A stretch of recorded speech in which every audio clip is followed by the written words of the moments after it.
আলহামদুলিল্লাহ আলহামদুলিল্লাহ ওয়াহদা ওয়াসসালাতু ওয়াসসালামু আলা মান লা নাবিয়্যা বা'দা ওয়া আলা আলিহি ওয়া সাহবিহি আজমাইন। আজকে আমরা আলোচনা করব সূরা তাগাবুন সম্পর্কে। নাজিলের ধারাবাহিকতার ক্ষেত্রে 108 নম্বর সূরা, আর সূরার ধারাবাহিকতার ক্ষেত্রে 64 নম্বর। তার পূর্বের সূরা হলো সূরা মুনাফিকুন। তার মধ্যে জালিলে আজম অর্থাৎ ওই ব্যক্তি যে সবচাইতে বেশি লাঞ্ছিত এবং অপমানিত। কেন? কারণ সে হুজুর পাক সাল্লাল্লাহু আলাইহি সাল্লামকে অপমানিত করেছে, রাসূল সাল্লাল্লাহু আলাইহি সাল্লামের ব্যাপারে খারাপ কথা বলেছিল। তাকে আল্লাহ তাআলা সবচাইতে বেশি লাঞ্ছিত এবং অপমানিত করেছে। আর সূরা তাগাবুনে ইয়াউমে আজমের আলোচনা করা হয়েছে, অর্থাৎ ওই লাঞ্ছিত অপমানিত ব্যক্তিকে আল্লাহ তাআলা ইয়াউমে আজম, কিয়ামতের দিন, যার সাদৃশ্য সূরা তাগাবুন রাখা হয়েছে। তাগাবুন বলা হয় ক্ষতিকে, লুকসান ও ক্ষতিগ্রস্তের দিন। কাফেরদের ক্ষেত্রে এই অর্থে যে কুফর ছিল, ঈমান নেই, ক্ষতির অতল গভীরে জাহান্নামের আগুনে পোড়ানো হবে। মুনাফিকও তাই।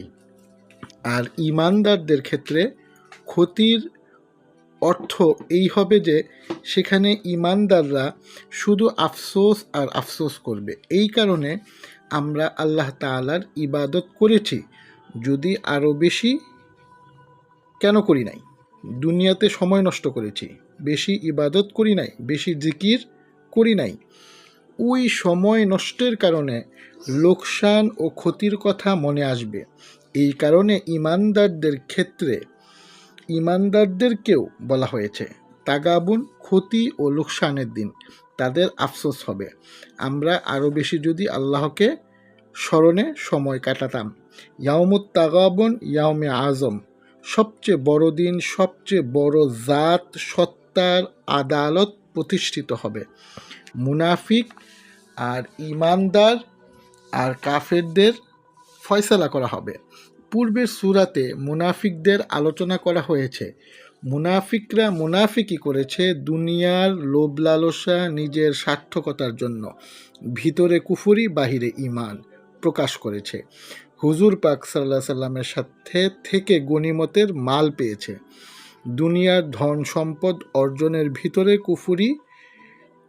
কুফরি, বাহিরে ঈমান প্রকাশ করেছে। ঠিক তদ্রূপ সূরা তাগাবুনে এই কথা উল্লেখ করা হয়েছে যে ঈমানওয়ালারা, তোমরাও দুনিয়ার অর্থ সম্পদের মহাব্বতের ভালোবাসার কারণে আখিরাত থেকে গাফেল, উদাসীন হয়েও না।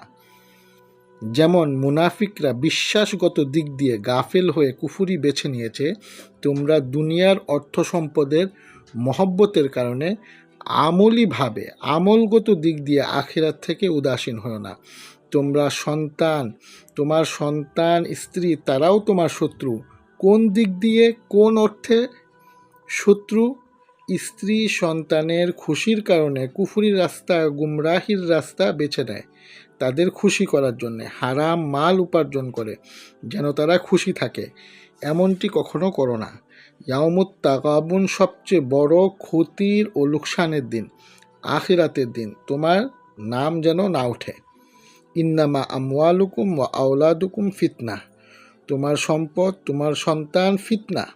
খুবই সাবধানে চলো, শরীয়ত ও সুন্নতের কায়দায় জীবনযাপন করো। সূরা মুনাফিকুনে মুনাফিক আর মুমিনের আলোচনা করা হয়েছে। সূরা তাগাবুনে শুকর আদায়কারী, কৃতজ্ঞতা প্রকাশকারী আর অকৃতজ্ঞ, এই দুটি দলের আলোচনা করা হয়েছে। সূরা তাগাবুন যদিও মাদানী সূরা, কিন্তু তার আলোচনা হলো মাক্কি সূরার মতো। তাগাবুন কিয়ামতের দিন, আখিরাতের দিন, সবচেয়ে বড় দিন, ভয় প্রদর্শন করা হয়েছে। মাক্কি সূরাতে সাধারণত তাওহীদ, রিসালাত এবং আখিরাতের ব্যাপারে আলোচনা করা হয়ে থাকে। সূরা তাগাবুনে 18টি আয়াত রয়েছে এবং তার রুকুর সংখ্যা হলো 2টি। আল্লাহ পাক আমাদের সকলকেই তাওহীদের উপর, রিসালাতের উপর, আখিরাতের উপর পরিপূর্ণ আস্থা এবং বিশ্বাসের সাথে আমল করার তৌফিক দান করুন। ওয়া আখির দাওয়ানা আলহামদুলিল্লাহি রাব্বিল আলামিন। আসসালামু আলাইকুম ওয়া রাহমাতুল্লাহি ওয়া বারাকাতুহু।